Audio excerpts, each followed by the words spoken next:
ఇస్తా అన్నాడు. వాళ్ళకి హాలిడే లేదు. పోలీస్ మిత్రులకు కూడా హాలిడే ఇస్తా అని చెప్పిండు. కనీసం రాకముందు, ప్రభుత్వంలో రాకముందు అడిషనల్ పనులు చేపిస్తున్నట్ట వాళ్ళ పాపం. వాళ్ళు పాప పెద్ద మనిషి చూడు, ఏఎస్ఐ గారు చూడు పాపం.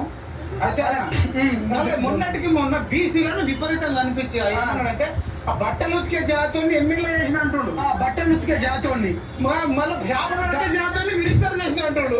అంటే ఎంత అవమానకరం ఇది. పశువులు తినేటోళ్ళనేమో ఎమ్మెల్యేలను చేసినట్టు. బీసీ బిడ్డలను దగ్గర 50% ఉన్న బీసీ బిడ్డలను ఈ విధంగా చేపలు పట్టేటోడు జాతి ఎస్సీలనేమో అడిగేదారు. పశువులను కోసుకొని తినే జాతి అనబట్టే ఎంత అన్నాడా ఇది? అన్నాడంటే మీ వీడియోలు పశువులను కోసుకునే జాతి.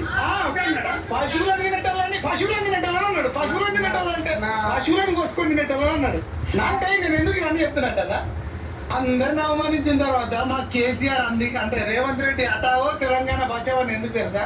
నువ్వు 6 గ్యారంటీలు బడ్జెట్ ఎంత వరకు అంతా వేస్తావు, లేకపోతే గిట్లా గట్లా అంటావు.